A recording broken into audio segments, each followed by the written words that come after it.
आज का जो हमारा टॉपिक है वो है मीन। आपका एनसीईआरटी के अंदर क्लास 10th में ये जो है चैप्टर नंबर 14 दे रखा है स्टैट्स का। ठीक है, तो स्टैट्स के अंदर जो सबसे पहला टॉपिक पढ़ते हैं वो पढ़ते हैं मीन का। किसका पढ़ते हैं? मीन का। अब हम लोगों ने क्लास 9th में भी मीन निकालना सीखा है। हमने मीन का जो फॉर्मूला लिखा था वहाँ पे क्या लिखा था?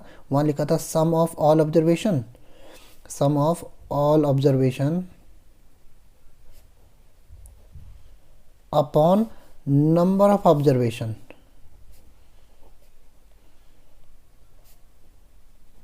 ठीक है, हमने क्या लिखा था कि मीन, मीन मतलब एवरेज, कोई बीच की एक वैल्यू, जितने हमें नंबर दे रखे उसकी एक बीच की कोई एक वैल्यू, उसको क्या कहा गया है? हमें इसमें मीन कहा गया है। ठीक है, तो एवरेज भी बोल सकते हैं, मीन भी बोल सकते हैं। तो इस ये तो हमने क्लास 9th में पढ़ा था।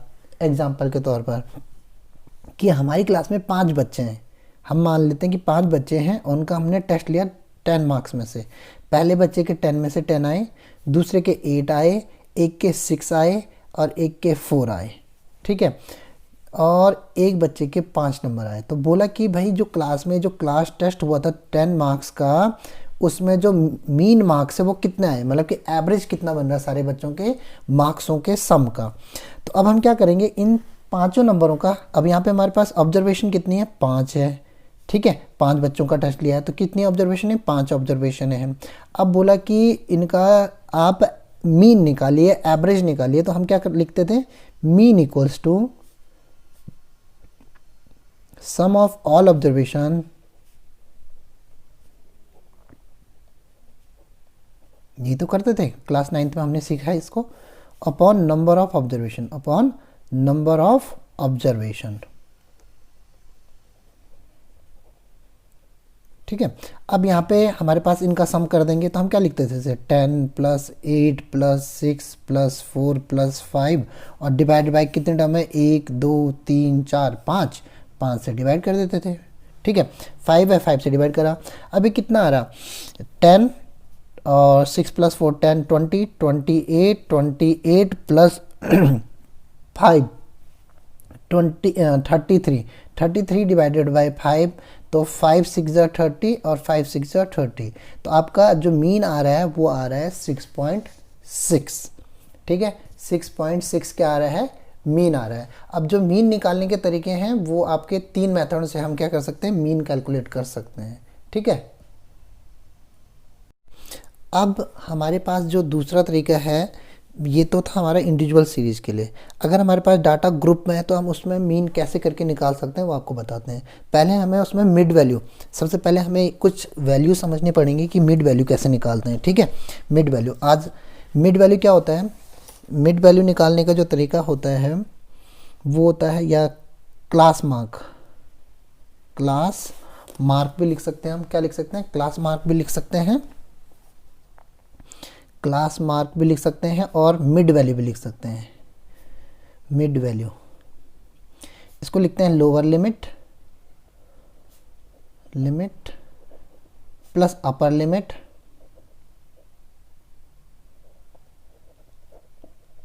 Limit divided by 2, lower limit plus upper limit divided by 2। तो इस तरह से क्लास मार्क निकाल सकते हैं या मिड वैल्यू जिसे बोलते हैं हम। जैसे हमने क्लास लिखी है 0 से 10, तो इसकी मिड वैल्यू क्या होगी? इसकी वैल्यू होगी ना, लोअर लिमिट क्या है यहाँ पे? 10, वो 0 और अपर लिमिट कितनी है? 10 है। तो हमने क्या करा? 0 प्लस 10 डिवाइडेड बाई 2, तो इसकी जो मिड वैल्यू निकली है वो निकली 5, या क्लास मार्क्स निकला 5। इसी तरह से अगर ये 10 से लेकर 20 तक होता है तो इसका क्लास मार्क क्या निकलते हैं? 10 प्लस 2 डिवाइडेड बाई 2, तो ये कितने निकल जाता है? 30 डिवाइडेड बाई 2, वो आ जाता है आपका 15। ठीक है, और इसी तरह से अगर ये 20 to 30 होता तो इसका क्लास मार्क कितना निकलता? 20 प्लस 30 डिवाइडेड बाई 2, तो ये कितना था? 50 डिवाइडेड बाई 2, दैट इज़ 25। तो इस तरह से हम क्लास मार्क निकाल सकते हैं।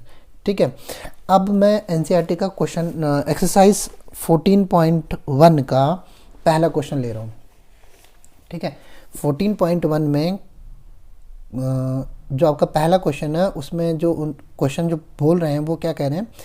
A survey was conducted by a group of student as a part of their environment awareness program in which they collect the following data regarding the number of the plants in 20 house in a location, find the mean number of the plant per house। वो कह रहे हैं कि उन्होंने उनके इलाके में 20 घरों में वो घूमे, ठीक है, और उन्होंने जो हर घर में कितने पौधे हैं वो गिने और उससे उन्होंने एक ग्रुप में अरेंज करके ग्रुप में रख दिया, ठीक है। अब वो कह रहे हैं हमें कि अब बताइए कि जो एवरेज हर घर में कितने प्लांट लगे हैं, एवरेज मतलब एक मिड वैल्यू कि लगभग बीच में, मतलब ये बताइए हमें कि एवरेज कितने पर घर में कितने प्लांट लगे हैं। तो अब हम जब डाटा दिखा रखा है उन्होंने, तो ये दिखा रखा है नंबर ऑफ प्लांट ये दे रखा है और नंबर ऑफ हाउसेस ये दे रखा है। जीरो मतलब कि 0 से लेकर 2 तक, मतलब अब देखो इसको कैसे पढ़ते हैं, 0 to 2 मतलब 0 और 2, यहाँ इतने इनके बीच में जो प्लांट हैं वो कितने घरों में लगे हैं, वो लिख रखा है एक घर में। अब देखो फिर अगला दे रखा है कि 2 और 4, 2 से 4 के पौधे के बीच 2 से 4 पौधे कितने घरों में लगे हैं, 2 घरों में लगे हैं। 4 से 6 कितने घरों में लगे हैं, वो लगे एक घर में। 6 से 8 कितने घरों में लगे हैं, वो लगे 5 घरों में। और 8 से 10 तक कितने घरों में लगे हैं, वो 6 घरों में लगे हैं। 10 से 12 तक कितने घरों में लगे हैं, 2 घर में लगे हैं। और 12 से 14 प्लांट कितने घरों में लगे हैं, ऐसे 3 घर हैं, ठीक है। अब आप बोलोगे कि जैसे किसी घर में 2 पौधे हैं तो वो किस ग्रुप में आएगा, पहले वाले में आएगा कि दूसरे वाले में आएगा, वो दूसरे ग्रुप में आएगा। हमेशा लोअर लिमिट वाला पोर्शन तो आता है बट अपर लिमिट वाला पोर्शन उसके अंदर नहीं आता है। जैसे किसी घर में कोई एक भी पौधा नहीं है या एक पौधा है, वो इस ग्रुप में आएगा 0 से 2 के, ठीक है। किसी घर में 2 पौधे हैं 3 पौधे हैं तो वो किस में आएगा, वो इसमें आएगा 2 to 4। किसी घर में 4 पौधे हैं तो इस वाले में नहीं आएगा, वो इस वाले में आएगा, ठीक है, 4 से 6 वाले में। अब यहाँ कितने, किसी घर में 4 पौधे हैं, किसी घर में 5 पौधे हैं, वो वाले घर इसके अंदर आएंगे, 6 वाला इसके अंदर नहीं आएगा, 6 वाले अगले वाले में आएगा। किसी घर में 6 पौधे या 7 पौधे हैं वो इसमें आएंगे। किसी घर में 8 पौधे या 9 पौधे हैं तो वो इस वाले ग्रुप में आएगा, 8 से 10 के बीच में। समझ गए होंगे मेरे कहने का मतलब आप लोग। फिर बोला which method did you use finding the mean and y वाले का तो आंसर देने की जरूरत नहीं है, पर कौन से मेथड से कर रहे हैं। तो देखो मीन निकालने के 3 मेथड होते हैं, एक डायरेक्ट मेथड, एक अज्यूम्ड मेथड और एक आपका स्टेप डेविएशन मेथड। मैं पहले एक ही क्वेश्चन को आपको तीनों मेथड से करके दिखा देता हूँ, मतलब आपको तीनों मेथड सिखा देता हूँ, ठीक है। और जिस क्वेश्चन में आपको जो मेथड ज़्यादा आसान लगे उस मेथड को आप अप्लाई कर सकते हैं, अगर कंडीशन नहीं डाली क्वेश्चन में कि आपको इसी मेथड से निकालना है, ठीक है। तो सबसे पहले मैं डायरेक्ट मेथड से इस क्वेश्चन को करके दिखाता हूँ आप लोगों को, ठीक है। पहले इस डाटा को हमने अपने हिसाब से कैसे लिखना है, वर्टिकली लिख देना है इस डाटा को, ठीक है। वर्टिकली कैसे लिख सकते हैं, जो नंबर ऑफ प्लांट, तो इसको क्लास इंटरवल लिख लो, क्लास इंटरवल, ठीक है। 0 to 2, 2 to 4, 4 to 6, 6 to 8, 8 to 10, 10 to 12, इतने तक की तो डाटा है, नहीं 14 भी है, 12 to 14 तक डाटा है। अब इसकी फ्रीक्वेंसीज, नंबर, जैसे बोलते हैं ना नंबर ऑफ प्लांट्स, तो ये फ्रीक्वेंसीज लिखेंगे। अब फ्रीक्वेंसी कितनी कितनी लिखी है, 1, 2, 1, 5, 6, 2 and 3, ठीक है। अब जो तीनों मेथड में जब ऐसे क्लास इंटरवल गिवन रहता है तो आप चाहे डायरेक्ट मेथड से करें, चाहे आप अज्यूम्ड मेथड से करें, चाहे स्टेप डेविएशन मेथड से करें, पहले आपको क्या निकालना है, इसका मीन मार्क निकालना है, क्लास मार्क निकालना है। तो क्लास मार्क का मतलब इसका मिड वैल्यू निकालना है आपको। तो मिड वैल्यू को हम लिखते हैं एक्स आई, क्या लिखते हैं एक्स आई, और फ्रीक्वेंसी को एफ आई करके लिख सकते हैं। अब इनकी मिड वैल्यू मतलब 0 और 2 की मिड वैल्यू कैसे निकलेगी, lower limit plus upper limit divide by 2, 0 + 2 divided by 2, तो कितना होगा 1, 2 + 4 कितना होगा 6, 6 डिवाइडेड बाई 2 तो कितना आएगा 3। इसी तरह से इसमें आएगा 5, इसमें आएगा 7, इसमें आएगा 9, इसमें आएगा 11, इसमें आएगा 13, ठीक है। अब हमारा जो डायरेक्ट मेथड होता है, डायरेक्ट मेथड में क्या करते हैं हम, इन दोनों को एफ आई और एक्स आई को डायरेक्टली मल्टीप्लाई कर देते हैं, ठीक है। तो अब क्लास इंटरवल का काम खत्म जब आपने एक्स आई बना दिया। तो अब इन दोनों का प्रोडक्ट कर देंगे, एफ आई और एक्स आई का, एफ आई एक्स आई जैसे करते हैं वैसे ही लिखते भी हैं कि एफ आई और एक्स आई को आपने मल्टीप्लाई कर दिया, 1 × 1 = 1, 2 3 जा 6, 1 5 जा 5, 7 5 जा 35, 6 9 जा 54, 2 11 जा 22 आएगा और 13 3 जा 39 आएगा। पहले स्टेप ये हो गया आपका। ठीक है, दूसरा स्टेप, एक आपने पहले स्टेप में एक्स आई निकाला, दूसरे स्टेप में एफ आई को एक्स आई से मल्टीप्लाई कर दिया, तो ये बन गया होगा। अब आपने कुछ डाटा यूज़ करना है। अब वो डाटा आगे फॉर्मूले में किस तरह से यूज़ करते हैं वो बताते हैं हमको। सबसे पहले आप इसके बाद दूसरे स्टेप के बाद आप तीसरे स्टेप क्या करेंगे, फ्रीक्वेंसीज का सम कर लेंगे, इनको ऐड कर देंगे।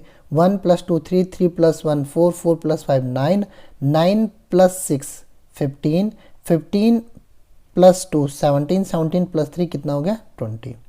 तो इसको चाहे आप समीशन ऑफ एफ आई लिखिए चाहे एन लिखें, वो आपकी मर्जी है। ठीक है, एक ही बात है। अब उसके बाद नेक्स्ट स्टेप क्या करेंगे, आप लिखेंगे समीशन ऑफ एफ आई और एक्स आई। ये किसका सिंबल है, समीशन। समीशन को बोला सम ऑफ ऑल ऑब्जर्वेशंस, इन ऑब्जर्वेशनों का सम कर रहे हैं आप, तो समीशन। ठीक है, इसको पढ़ते हैं सिग्मा भी पढ़ते हैं, समीशन भी पढ़ते हैं। समीशन मतलब सम करते हुए जा रहे हैं आप। अब इनको ऐड करेंगे तो ये कितना हो गया 12 हो गया, और 12 और ये 35 और ये 54 और 22 और 39, इनको ऐड करना पड़ेगा। तो इनको हम रफ में ऐड कर लेते हैं। ठीक है, तो रफ में अगर इन्हें ऐड करते हैं तो हमारे पास कितना आ रहा, 6 + 6 कितना हो गया 12, 12 + 35, फिर आपका इन दोनों को ऐड करने के बाद बन रहा 47। 47 में अगर आप 54 को ऐड करते हैं तो आपका बनता है 11, ये बनता है 101। ठीक है, 101 बनता है, उसमें 22 को ऐड करेंगे तो आता है 123। 123 में अगर 39 को ऐड करते हैं तो बनता आपका ये बनता है आपका 2161, तो ये बनता है 162। तो इनका जो सम आ रहा है वो आ रहा है 162 बन रहा है। ठीक है, तो अब हम इनका सम कितना लिख सकते हैं 162 लिख सकते हैं। ठीक है, तो ये डायरेक्ट मेथड का हो गया। अब इसके बाद इसमें फॉर्मूला लगाएंगे। जो जो चीज़ हम इसे क्या लिखते हैं, sum of all observation upon number of observation. तो नंबर ऑफ ऑब्जर्वेशन ये आ गई, सम ऑफ न्यू ऑब्जर्वेशन ये आ गई आपकी। ठीक है, तो अब यही चीज़, इसी चीज़ को हम यहाँ कैसे लिखते हैं, हम लिखते हैं मीन। मीन के लिए, मीन को जो रिप्रेजेंट करते हैं एक्स, एक्स के ऊपर bar, equals to mean equals to summation of F I X आई, मतलब सम ऑफ ऑल ऑब्जर्वेशन, इस तरह से रख दिया, अपॉन नंबर ऑफ ऑब्जर्वेशन मतलब फ्रीक्वेंसीज, अपॉन एन लिखो या समीशन ऑफ एफ आई लिखो, एक ही बात है। तो आपका आ गया 162/20। ठीक है, 162/20। अब इसको कैंसिल करके अगर आप पॉइंट लगाते हैं तो जीरो हटाते हैं, यहाँ पे पॉइंट लगेंगे, 2 8 जा 16 और 2 1 जा 2। तो इसका जो मीन आ रहा है वो आ रहा है 8.1, 8.1। ठीक है, 8.1। इसको एक बार क्रॉस चेक कर लेते हैं एनसीईआरटी में, तो इसका आंसर आ रहा है 8.1, मतलब लगभग हर घर में 8.1 प्लांट लगे हैं। ठीक है, अब ऐसा तो होगा नहीं कि 0.1 प्लांट कहाँ लगेगा, पर ये मीन निकाल रहे हैं हम। ठीक है, अब ये निकाला मैंने कौन से मेथड से, डायरेक्ट मेथड से। ठीक है, ये कौन से मेथड से निकाला, डायरेक्ट मेथड से। आप इसी क्वेश्चन को एक और मेथड से सीख लीजिए, जिसको कि बोलते हैं हम अज्यूम मीन मेथड। उसमें एक स्टेप बढ़ जाएगा हमारा, ठीक है, और कैलकुलेशन थोड़ी छोटी हो जाएगी। स्टेप बढ़ेगा, प्लस माइनस करने के लिए एक स्टेप कम हो जाएगा। ठीक है, तो उसको भी इसी मेथड से, मतलब सेम क्वेश्चन को हम दूसरे सेकंड मेथड से करते हैं। ये पहला मेथड डायरेक्ट था, अब दूसरा मेथड में स्टेप डेविएशन मेथड, वो अज्यूम मीन मेथड बता रहा हूँ, क्योंकि अज्यूम मीन के बाद फिर हम स्टेप डेविएशन मेथड भी सीख सकते हैं। तो सबसे पहले हमने क्या करा, इसमें क्लास इंटरवल नोट कर लेता हूँ मैं। अब मैंने ऊपर वाला क्वेश्चन सेम दोबारा उतार दिया, क्लास इंटरवल फ्रीक्वेंसीज, और पहले स्टेप आप में भी यही करना है कि पहले इनकी मिड वैल्यू निकाल देनी है ना। तो हमने मिड वैल्यू नोट कर दी। ठीक है, जैसे हमने ऊपर वाले में मिड वैल्यू करी है, मिड वैल्यू नोट करिए, यहाँ पे भी हमने क्या कर दिया, ये वाली मिड वैल्यू निकाल दी। अब यहाँ पे हम एफ आई एक्स आई ना कर करके सबसे पहले अपनी तरफ से बीच की एक वैल्यू को अपनी तरफ से क्या मान लेते हैं, मीन मान लेते हैं। तो उसको बोलते हैं अज्यूम मीन। 1 से लेकर 13 के बीच में मैंने जैसे कि 7 को अपनी तरफ से एक वैल्यू मान लिया कि ये मेरा मीन आ सकता है, या मैंने अपनी तरफ से इसको मीन मान लिया बीच की वैल्यू। आप 5 को लेंगे तो भी आंसर गलत नहीं आएगा, या आप 9 को लेंगे तो भी गलत नहीं आएगा, लगभग बीच की एक वैल्यू ले देनी है। तो उसको हमने क्या लिख देना, ए लिख देना। अब कुछ बुक में इसको UI कहा गया है अगले स्टेप को, और किसमें DI, हमारी NCERT के अंदर इसे DI से रिप्रेजेंट करा गया, तो मैं अभी DI लिख देता हूँ। अब DI में करते क्या है वो लिख लीजिएंगे हम, XI में से जो आपने अपनी तरफ से मीन माना है, अज्यूम्ड मीन माना है, उसको माइनस करते हैं XI से। तो हम क्या करेंगे, 1 में से 7 माइनस करेंगे तो कितना बचेगा -6, 3 में से 7 को माइनस करेंगे तो कितना बचेगा, 3 में से -7 को माइनस करेंगे तो कितना बचेगा -4, 5 में से 7 को माइनस करेंगे तो -2 बचेगा, 7 में से 7 को माइनस करेंगे तो 0, क्योंकि हमने फॉर्मूला क्या रखा कि DI जो है वो XI माइनस A है, मतलब XI -7, XI -7, XI -7, इस तरह से। अब 9 में से 7 जाएगा 2, फिर ये 4 आएगा और ये क्या आ गया 6। ठीक है, आई बात समझ में? अगर अभी आपको समझ में नहीं आया तो दोबारा से मैं बता रहा हूँ आपको कि हम DI एज्यूम मेथड में जो हमने मिड वैल्यू ली थी उनमें से किसी एक बीच की वैल्यू को अपनी तरफ से मीन मान लेते हैं, तो उसके आगे A लिख देते हैं कि एज्यूम्ड मीन, जैसे इस मेथड का नाम ही है एज्यूम्ड मीन, तो हम उसे एज्यूम कर देते हैं कि ये हमारा मीन आ सकता है। ठीक है, आंसर ये आए ना आए उससे कोई मतलब नहीं हमें, पर हमने मान लिया कि हमारा मीन आ सकता है, तो हमने इस तरह से इसको A ले लिया। फिर इसके बाद जो इसका अगला स्टेप है उसे लिखते हैं DI। DI में क्या करते हैं हम, XI में से इस 7 को माइनस कर देंगे, तो मतलब जब मुझे यहाँ पे आ रहा हूँ तो मैं 1 में से 7 को माइनस करूँगा तो कितना आएगा -6, यहाँ पे पहुँच रहा हूँ तो 3XI मेरा, उसमें से A माइनस कर रहा हूँ तो मतलब 7 माइनस कर रहा हूँ तो -4, यहाँ पे 5 है तो यहाँ पे मैं क्या आ रहा है मेरा 5 है XI, तो XI 5 है, 5 - 7 तो -2, यहाँ पे 7 में XI भी 7 है और अज्यूम भी 7 है, तो दोनों में 7 में से 7 जाएगा तो 0, यहाँ पे XI मेरा कितना है 9, A कितना लूँगा 7, तो 9 - 7 कितना होगा 2, 11 में से 7 को माइनस करूँगा 4, 13 में से 7 को माइनस करूँगा तो कितना बचेगा 6। अब मेरा अगला स्टेप क्या है, अब इन दोनों को XI को नहीं DI को और FI को, क्योंकि XI को तो आपने नया क्या लिखा है DI लिखा है, तो अब आप XI और DI का दोनों का प्रोडक्ट कर देंगे। ऊपर वाले में क्या कर देते हैं, ऊपर वाले में क्या करा था हमने कि फ्रीक्वेंसीज को XI से मल्टीप्लाई कर देते, क्योंकि वहाँ हमने DI तो निकाला नहीं, तो क्योंकि ये डायरेक्ट मेथड था। अब हम जब अज्यूम मीन मेथड लगाते हैं तो हम क्या करते हैं, जब XI से हमने एक नई वैल्यू में बना दी है DI, तो हम XI का यूज नहीं करेंगे, अब किसका यूज करेंगे DI का, तो DI को FI से मल्टीप्लाई करेंगे, तो यहाँ पे लिखेंगे FI DI, तो 1 6 6 बट किसका नेगेटिव का, 2 4 8 बट किसका आएगा नेगेटिव का, 1 2 2 आएगा बट किसका नेगेटिव का, 5 0 कितना होगा 0, 6 2 कितना होगा 12, 2 4 कितना आएगा 8 और 3 6 कितना आएगा 18।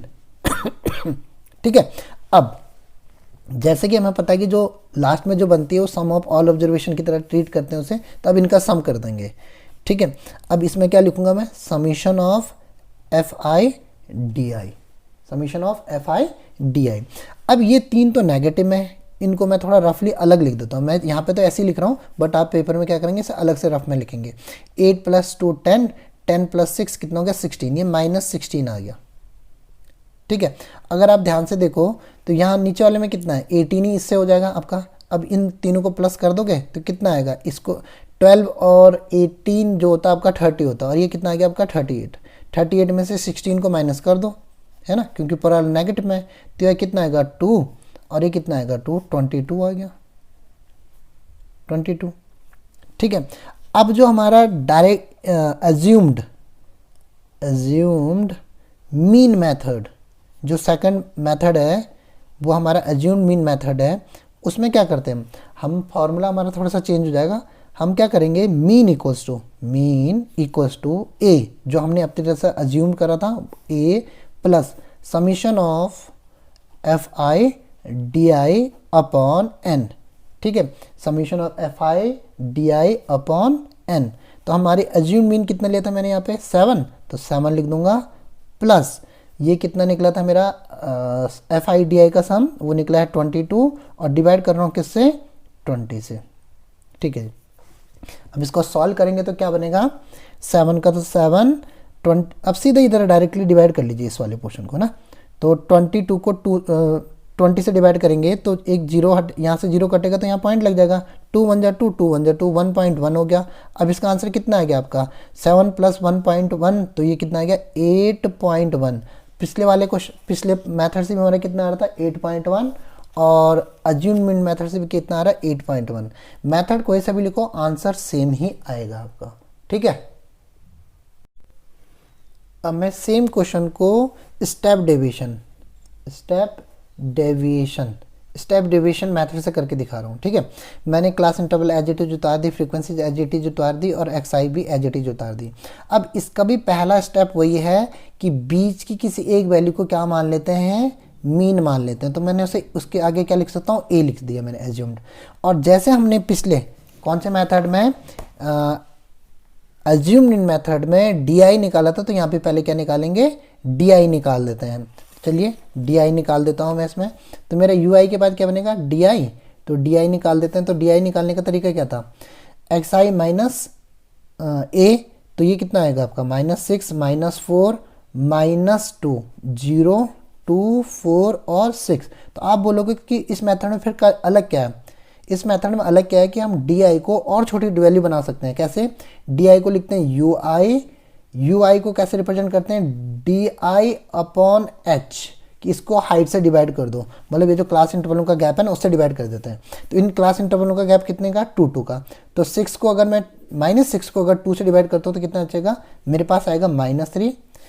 -4 को अगर मैं 2 से डिवाइड करता हूँ, जो ये क्लास इंटरवल का जो गैप है ना उससे डिवाइड करते हैं, तो h height of class interval वो होता है। तो -4 को अगर मैं इनके बीच के गैप का 2 से डिवाइड करता हूँ तो कितना बचेगा, -2 -1 0 1 2 और 3 बचेगा मेरे पास, ठीक है। अब मैंने जैसे पिछले पार्ट में मैंने करा था कि सबसे पहले पार्ट में क्या करा था कि जब मेरे पास एक्स आई तक है तो मैंने एफ आई को एक्स आई से मल्टीप्लाई कर दिया था, तो उसका सम लिया था। फिर मैंने अगले में क्या करा कि एक्स आई से एक स्टेप बढ़ा दिया डी आई करके, तो फिर मैंने डी आई से एफ आई को मल्टीप्लाई करा था, तो एफ आई डी आई उसका सम लिया था। अब इसमें मैंने डी आई से भी आगे पहुँच गया, तो हम किस पे पहुँच गए, यू आई पे। तो हम क्या करेंगे, एफ आई को यू आई से मल्टीप्लाई कर देंगे। क्या कर देंगे, एफ आई से यू आई को मल्टीप्लाई कर देंगे, तो ये बनेगा F I you I, F I you I बन गया आपका आखिरी स्टेप, है ना। अब इन दोनों को मल्टीप्लाई कर देते हैं, 1 × 3 -3, 2 × 2 -4, 1 × -1 -1, 5 × 0 0, 6 × 1 6, 2 2 जा कितना होता है 4, 3 3 जा कितना होता है 9। अब इनका अगर मैं सम करता हूँ रफ में, तो इनका सम कितना आएगा -8, और इनका सम करूँगा तो कितना आएगा, ये 15, ये 19 बन जाएगा आपका, ठीक है। 19 में से मैं अगर कितना हटा देता हूँ, 19 में से अगर 8 हटा देता हूँ तो मेरे पास कितना बचेगा, 11 आएगा। तो यहाँ पे summation of F I you I ये बन गया आपके पास कितना, 11, ठीक है। अब पिछले क्वेश्चन में मेरे पास फॉर्मूला क्या था, मैंने अज्यूम मीन लिया था, ठीक है जी। तो यहाँ पे भी अज्यूम मीन लिया मैंने, तो मीन जो निकलेगा स्टेप डेविएशन से एक्स आई मतलब x bar equal to a plus summation of F I you i upon n. But मैंने यहाँ डिवाइड भी तो करा एच से, तो एच से मेरे को क्या करना पड़ेगा, मल्टीप्लाई करना पड़ेगा, एच से मल्टीप्लाई करना पड़ेगा, ठीक है। बिल्कुल यही सिंपल सा है स्टेप डेविएशन मेथड। अब ये डाटा छोटा है, इस वजह से आपको लग रहा होगा कि इतने बड़े बड़े क्यों कर रहे हैं, पर जब हमारे पास यहाँ डाटा बड़ा रहता है तब स्टेप डेविएशन कैलकुलेशन छोटी बना देता है हमारी, ठीक है। वैल्यूज छोटी कर देता है, हमें मल्टीप्लाई ऐड और डिवाइड करने में आसानी कर देता है, ठीक है। तो इस वजह से स्टेप डेविएशन मेथड का हम यूज़ करते हैं। अब ए की जगह मैंने क्या लिया था, 7 प्लस इनका समीशन कितना आ रहा है 11 डिवाइड बाई 20, हाइट कितना लिया मैंने 2।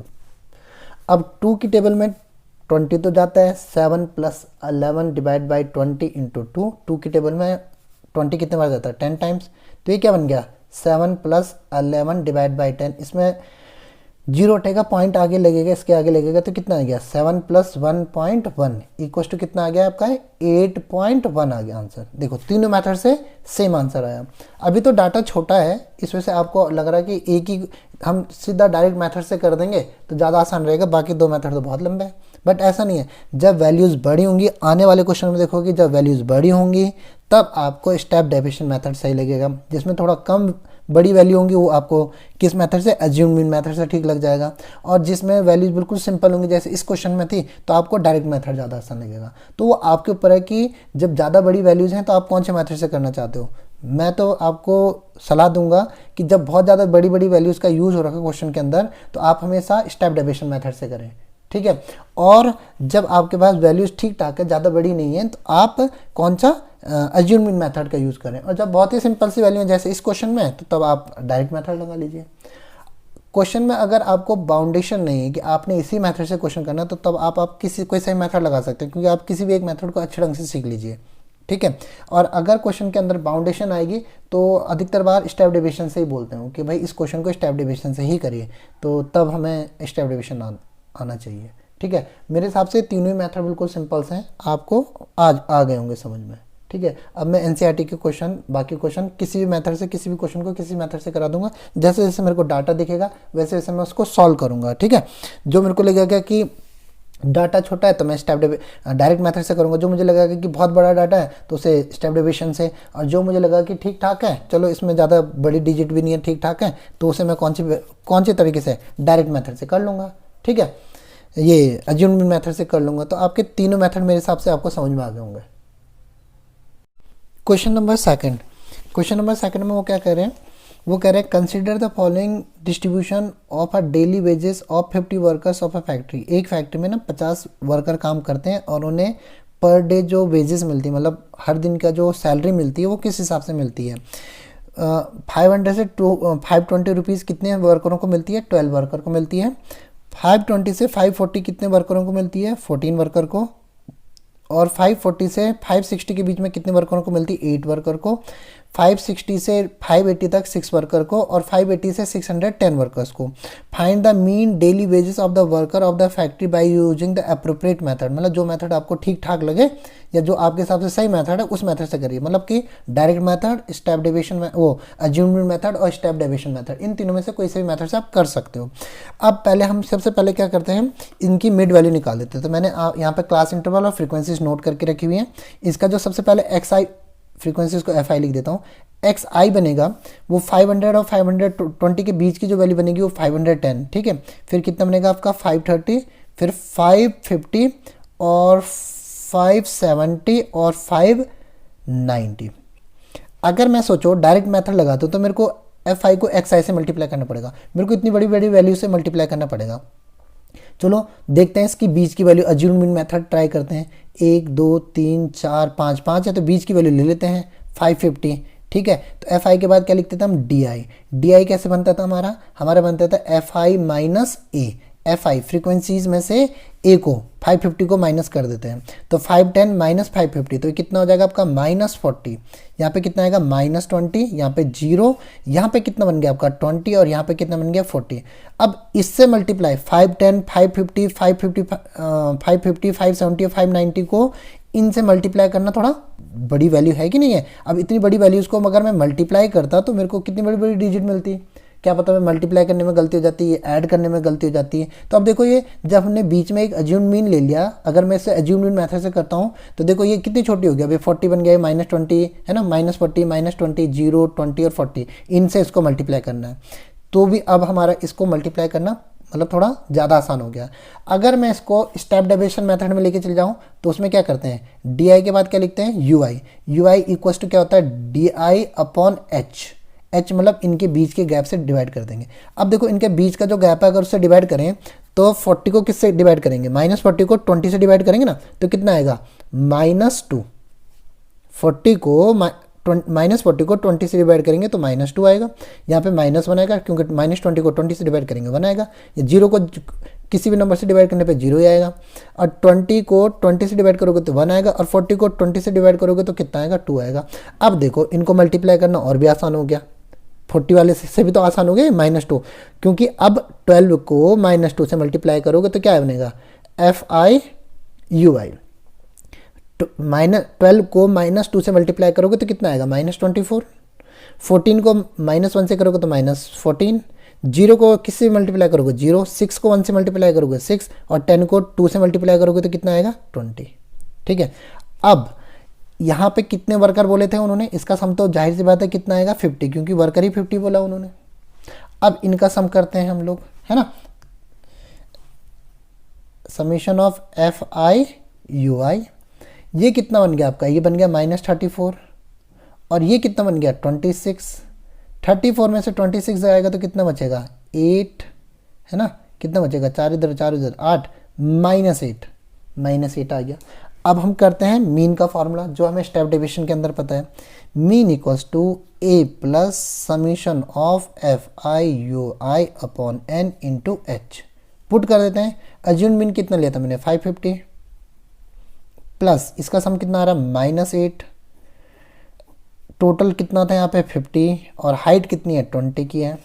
ठीक है, 0 से 0 कैंसिल हुआ,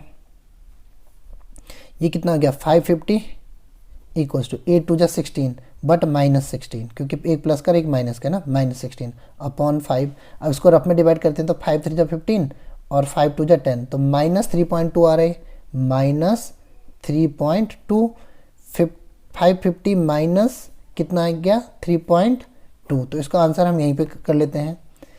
550 में से 3.2 को माइनस करते हैं तो कितना यहाँ पे 8 बचेगा, यहाँ पे कितना 9 में से 3 गया तो क्या 6, यहाँ पे 4, यहाँ पे 5। तो आंसर हमारा आ रहा है, मीन जो आ रहा है हमारा वो कितना आ रहा है, मीन आ रहा है 546.8।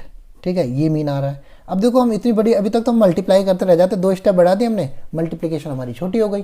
ठीक है, तो यही बस आपने उस समय ध्यान देना है कि आपके पास डाटा कैसा है, उसके ऊपर डिपेंड करता है कि हम कौन सा मेथड लगाएं। अगर उन्होंने कोई स्पेसिफिक मेथड डिफाइन नहीं कर रखा क्वेश्चन के अंदर तो फिर हमारी मर्जी, हम कोई से मेथड से कर सकते हैं। चलो इसका आंसर क्रॉस चेक करते हैं एनसीईआरटी से। इसका आंसर आ रहा है बुक के अंदर, एक्सरसाइज थी हमारी 14.1 क्वेश्चन नंबर 2।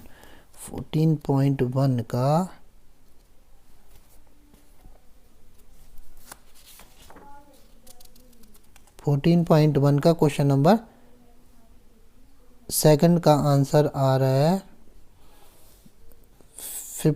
545 आ रहा है इनका, 545.20। कैलकुलेशन में कहीं कुछ गलती हो गई है, इनका 45 आ रहा है और मेरा आ रहा है 46.8। 1 मिनट दोबारा चेक करने दो, कहीं कुछ गलती तो नहीं कर दी।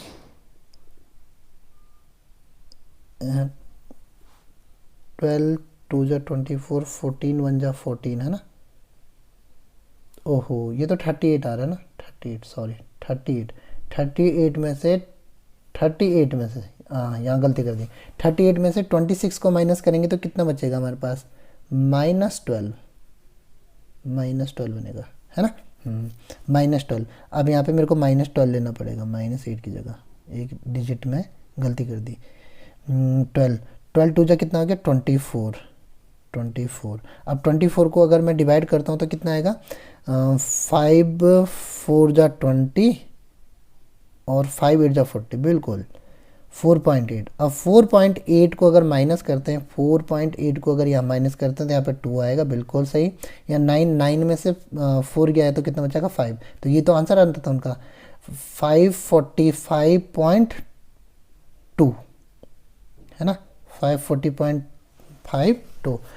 तो ऐसे देखो इतनी छोटी डिजिट होने के बाद भी कैलकुलेशन में थोड़ी गलती हो गई है, तो सोचिए अगर हम बड़ी डिजिट लिखेंगे तो उसमें गलती होने की संभावना बढ़ जाती है। ठीक है, तो इस वजह से मैंने थोड़ा डाटा को छोटा करने के लिए स्टेप डिवीजन मेथड अपनाया है। तो ये क्वेश्चन नंबर आपका 2 कंप्लीट हो गया।